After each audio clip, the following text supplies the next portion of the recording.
In this video, I'm talking about the 5 reasons why you should not become a Lyft driver in 2025.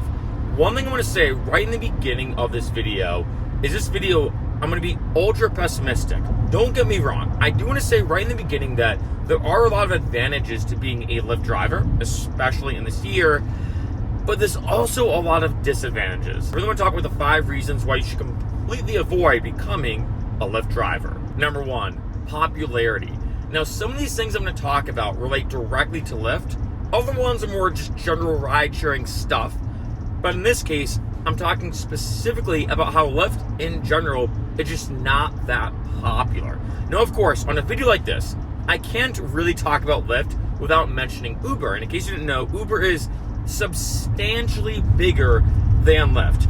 This is an issue I will talk about throughout this video in a couple different ways, but I want to mention this right in the beginning that right now, at least to be exact on this video, Lyft is only in America and in Canada. Although I will say, Lyft, I think it was like 4 or 5 days ago or something like that from the time of this video, just got released in Puerto Rico, so that's awesome. But in general, when you look at how many rides happen with Lyft, how many people use Lyft, it is way less than Uber. And when you factor in all these other things I'm going to talk about in this video, it makes it less and less worth it to become and drive for Lyft in general. And I want to say this, that it does depend though, city to city. For example, I've had some people tell me, take Denver, Colorado, I think is a good example. I've had some people tell me in Denver that for whatever reason in Denver, Lyft just happens to be more popular. But in other cities, and I think in most cities, Uber is more popular. In general, when you look at Lyft versus Uber, which is always the classic debate, like Coke versus Pepsi or whatever, in this case, almost always, and I hate to say it, I have no relation with Lyft, I have no relation with Uber. Uber almost always is more popular. This means that when you drive for Uber, for example, you have the ability to get more rides, make more money, etc., etc. And I think this is what's unfortunate about Lyft is that I think in general, for me personally, I'm a bigger fan of the company of Lyft. I'm a huge fan of David Risher, the new CEO that joined about a couple years ago or 2 years ago. Huge fan of him. And I think he's done a lot of amazing things with the company. That being said, it's still so small that when I look at how Lyft is doing in 2025, but then I look at how Uber is doing in 2025, it's a no-brainer. You can have a lot more rides and typically, hate to say it, make more money driving for Uber than Lyft. Number 2, the hourly rate. Let's get right into it. Let's be honest. You want to know how much money can you make as a driver? In general, the average Lyft driver, and I might as well even say the average Uber driver, makes $20 to $25 an hour. Keep that in mind. That will come back a bit later throughout this video, so keep that in mind. $20 to $25 an hour. Now, statistically speaking, the average Lyft driver, as in this video, I really want to focus on Lyft, the average Lyft driver makes about $22 an hour on average. Now, you could argue in good and bad ways, is that a good amount? Is that a bad amount? And I will say this depends on a lot of different factors. For example, 1, your location, in case you didn't know, is the number 1 factor that determines how much money you can make, which a lot of people don't know. So for example, if you live in a place like LA, Chicago, Vegas, Miami, I might say, Boston for sure, you could probably get to make, if anything, more than that. However, if you live in a remote part of Iowa or Ohio, maybe not as much. And like I said earlier with the whole popularity factor, especially with Lyft, the more remote you are, the less likely you are to get rides, and even more so, the less likely you are to get Lyft rides. And I think that's what makes driving for Lyft a bit unfortunate. This is why I suggest in a lot of my pro tip videos, sign up with both apps. Sign up to drive for Lyft and sign up to drive for Uber. Remember, it's completely free. In addition, I will say, in the links below, 1, I have a video about 25 tips for new drivers and beginning drivers to make more money. As you can imagine, there's a lot of techniques to driving for Lyft and driving for Uber, might as well say. And the more that you use these techniques, I might even use this word as rideshare hacks, the more money you can make. And the second thing I've listed below in the description, which is huge, is I have an entire video about 10 hacks in the Lyft Driver app that you probably didn't know. In the Lyft Driver app, which is separate than the normal Lyft app, there's actually a tremendous amount of features, and if you use them properly, you can make more money. But in general, this is the big thing you have to keep in mind. the average hourly rate, keep in mind, this does not factor in anything else. I'm not talking about expenses, taxes, anything. The average hourly rate you will be probably bringing home on average is about $22 an hour when it comes to driving for Lyft. Number 3, expenses. So talking about that hourly rate, what really affects the bottom line? Not just how much money you make, but what are you actually going home with? Now, first off, in case you didn't know, Lyft does take out a cut of how much money you make. It does fluctuate, which is kind of annoying. You're looking at about 30-ish%. So for example, if I go out and I drive for Lyft and I make, let's say, about $120, in my Lyft app, it says, hey, you made $120, I'm really walking away with about $80 because they're going to take a 30% cut. So keep that in mind. But when it comes to the expenses, though, not just with the Lyft side, but just in terms of the driver's side, there are a lot of expenses. For example, there are some things I feel like you don't have to have, but you do kind of have to have in your car. A dash cam, for example. You never know what can happen outside your vehicle or inside. You want to have a dash cam. In addition, rideshare insurance. I say this in so many videos. Make sure you have rideshare insurance. Of course, have normal auto insurance. Lyft does check that you have normal auto insurance, but make sure you also have rideshare insurance. This means, like I said, you get into an accident, a lot of normal auto insurances will not cover you if you're driving for Lyft. However, rideshare insurance, which is an extra premium, can be like 10, 20, 30, 40 bucks extra a month. So it's not an insane amount, but it's something you do have to spend just in case you get into an accident. Just get it. Another thing, things like an aux cord, phone charger, phone mount. I think a lot of people have these anyway, but these are things you do kind of have to have when driving for Lyft. But in addition to that, let's talk about the now driving specific expenses. Of course, gas. You're gonna have to, which is kind of unfortunate when it comes to driving for Lyft. It's one of those professions, if I'd word it like that you have to spend money to make money. You have to constantly be buying gas. Unless you use like a Tesla or an electric vehicle, which I guess you have to charge anyway, you're gonna have to be buying gas, right? So gas is of course more expensive. In addition, maintenance on your car, oil changes, replacing your brakes, getting new tires, right? I mean, there's so many different things that come into play, as you can imagine. Just in general, the wear and tear on your car is going to be a lot. And with time going on, with inflation increasing and things getting more expensive, this means that gas is more expensive. All these things I'm talking about as maintenance on your car is more expensive. And a big thing too that is kind of unfortunate as well, that a lot of drivers don't think about, is the depreciation on your car. Let's say I drive for Lyft in 1 year, and that's it.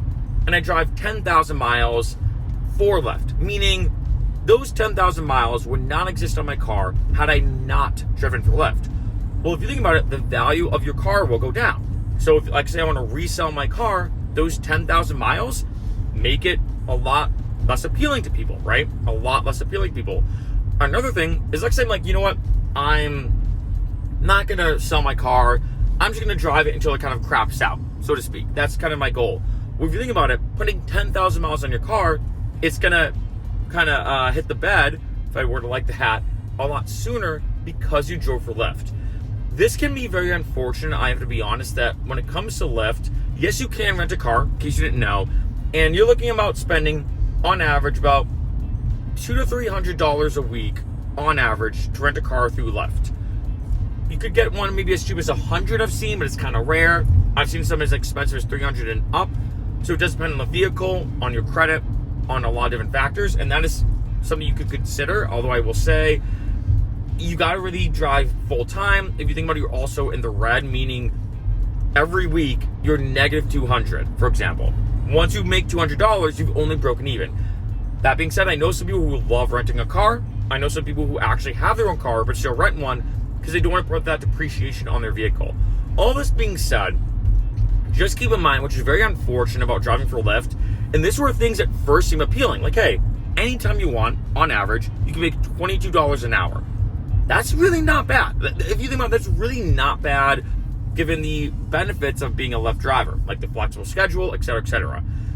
But then when you factor in all these expenses, the depreciation on your car, the oil changes, like I know somebody who just drove for Lyft for a summer, and because of the intense heat in the summer, they had to replace their brakes a lot sooner rather than later because they drove for Lyft, right?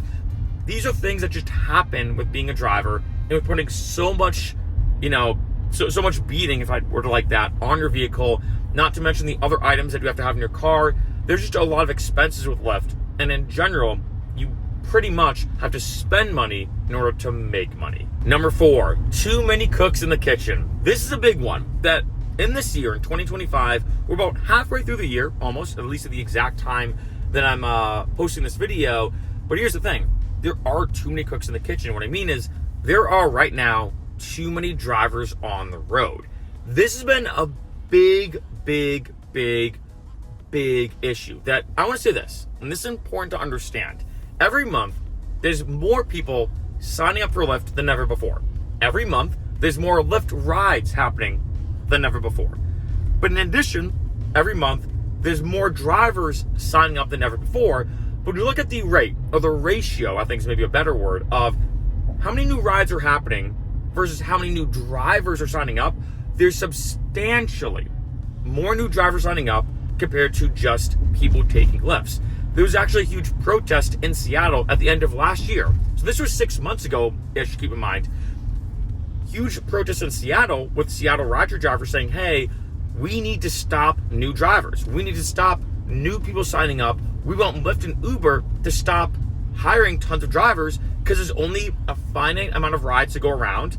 And if there's too many cooks in the kitchen, too many drivers on the road, it's going to be harder and harder to get a ride. And then, like I mentioned way in the beginning of this video, with the fact that Lyft is just not as popular as Uber, this makes it even harder to get a ride. And I've had some people comment on this channel when I've brought this up about there being too many drivers on the road, of them saying, hey Mark, I'm not going to lie, this is kind of already happening with me.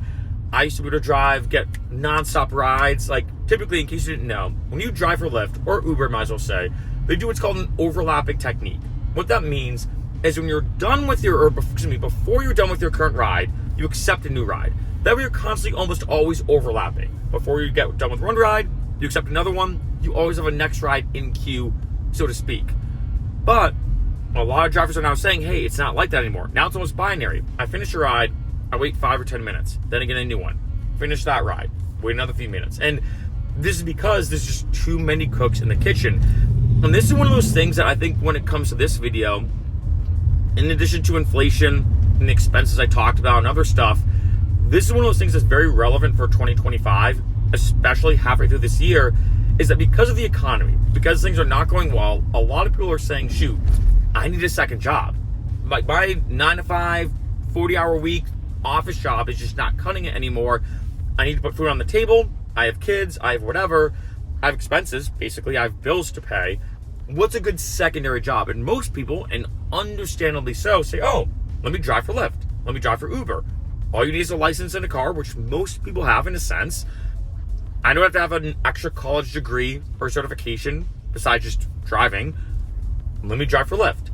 Let me drive for Uber. And as you can imagine, with how easy it is to sign up for Lyft and Uber, might as well say that, a lot of people are signing up and driving. And as you can imagine, like I said, because there's way more drivers signing up compared to way more people taking Lyfts, even though both are increasing, that makes it harder and harder for these rides to go around. There's only a certain amount of rides that can go around, and this is one of those big issues that I think a lot of people, unless you drive or unless you're in the ride-sharing space, so to speak, this is a big issue a lot of people don't know about. There are way too many cooks in the kitchen right now, and this makes it harder for rides to go around, especially Lyft rides. Number 5, the ROI. This is the big heavy hitter.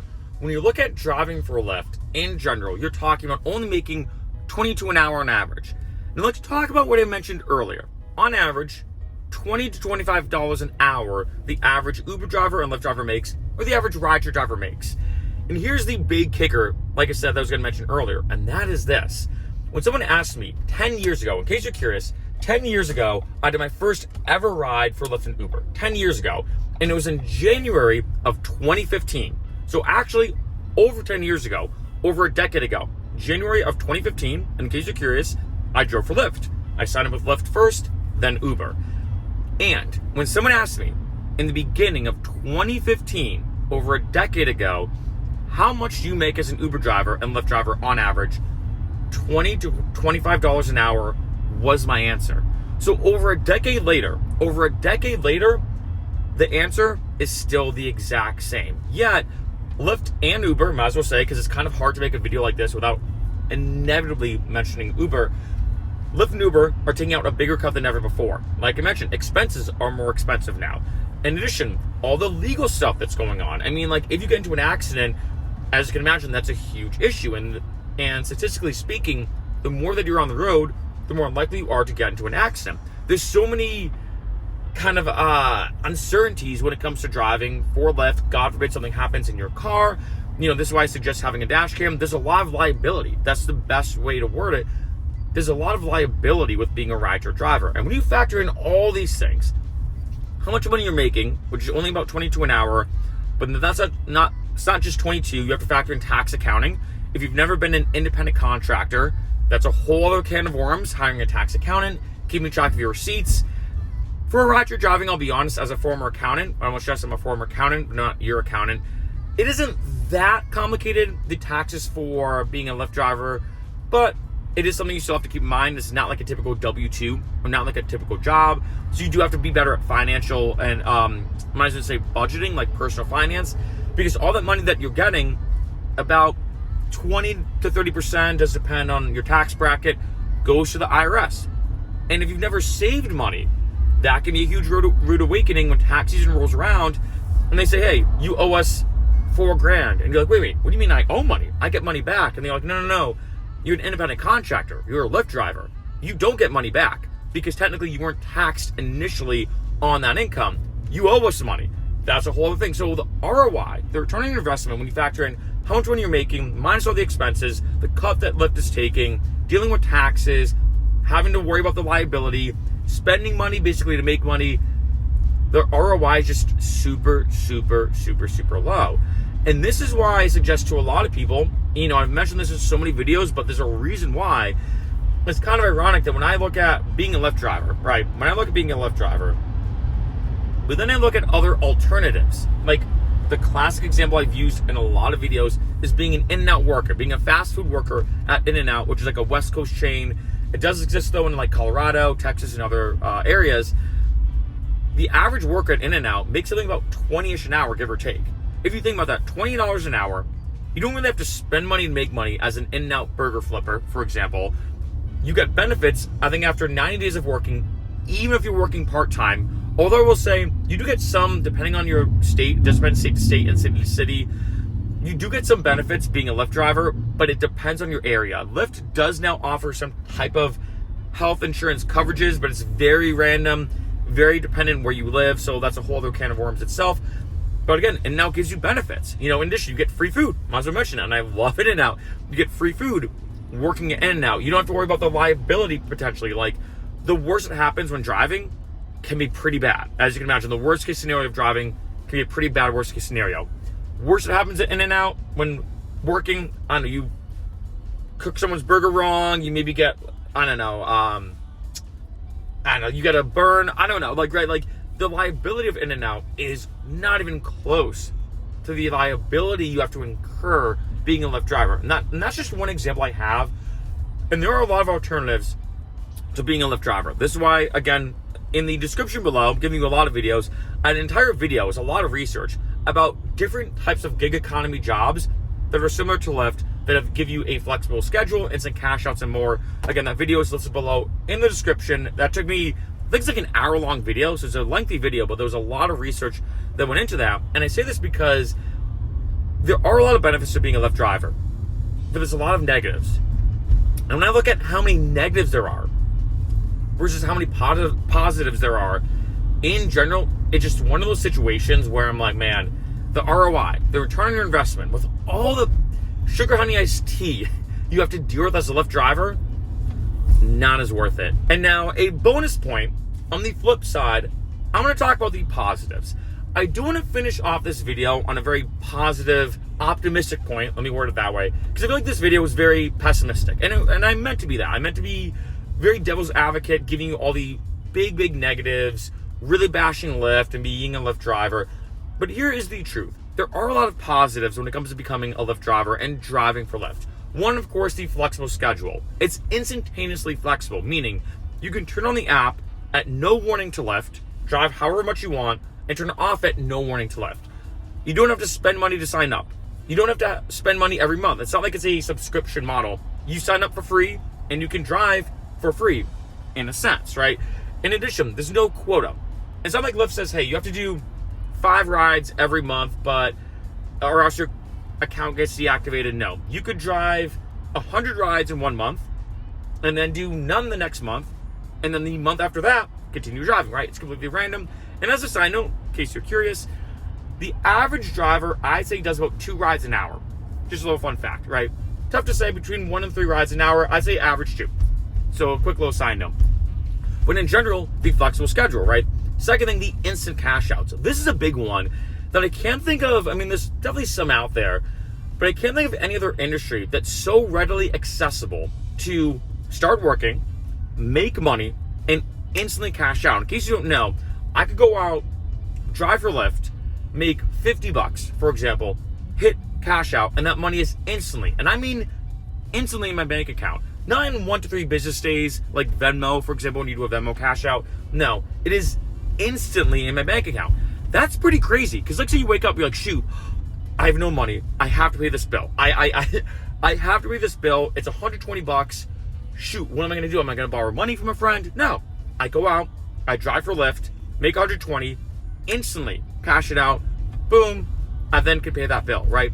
Another thing is low barrier to entry. This is another big thing I talk about that, yeah, I mean, in-and-out workers, I feel like are a bit of a unique one.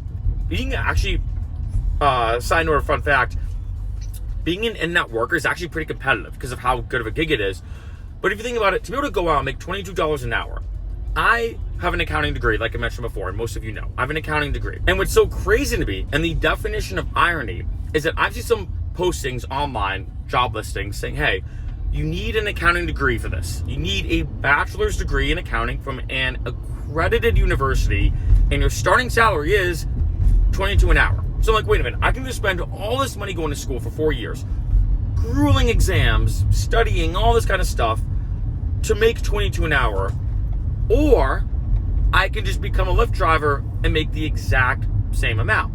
So this is one thing I will say, that the low barrier to entry, I think, is what's very appealing to a lot of people. That if you think about it, you don't have to have an extra degree, a certification. You know, most people do have their driver's license, at least. Some people have a car, some people don't. But like I said earlier, you can rent one. Although I will say there's some positives and negatives to renting. You know, I've mentioned that as well. But in general, I know some people said, hey, you know what? I don't have a car. It's kind of that paradox. I need a car to get to the job, but I need a job to pay for that car. What do? Rent one through Lyft. You drive full time, because I hate to say it, if you're renting a car through Lyft, you have to drive full time. You can't really drive part time. I guess unless you really want to pinch pennies and figure things out. But in general, I feel like if you're going to be driving for Lyft and renting a car, you got to drive full time. Let me just say that. But in general, it's pretty awesome that you can instantly start working. Low barrier to entry. You don't need a degree or anything like that. Flexible schedule, instant cash outs. And I will say this too, as like a lasting point I want to mention that's kind of an interesting one. It's kind of fun. I'll be honest. I remember my cousin said this. My cousin was the one who kind of told me about Lyft and suggested I get into Lyft, because he was like, hey, Mark, you're a musician, you're a YouTuber. This is, again, back in actually the end of 2014. He was the first person that I knew personally who drove for Lyft. And I might as well say Uber as well. He's the first rider driver I knew. And he's like, yeah, it's a great gig. And he said, in addition, I've never had hours fly by more from any other job. And I agree with that. There's something about being a Lyft driver or being a rider driver in general that the hours genuinely fly by. I'm not just saying this. And also, it's kind of fun. And I know this is a weird word, but I've mentioned this before. And some rider drivers are like, hey, Mark, I actually know what you mean. There's something oddly addictive about it. I don't know why, because it's like, okay, I'm a huge partier, I'll be honest, you know. But sometimes I'm like, okay, I can either go on a Friday night, go drink, which is not healthy for you, you know, spend a bunch of money, all this kind of stuff. Or I can, you know, protect my wallet, protect my liver, might as well say, drive for a Lyft.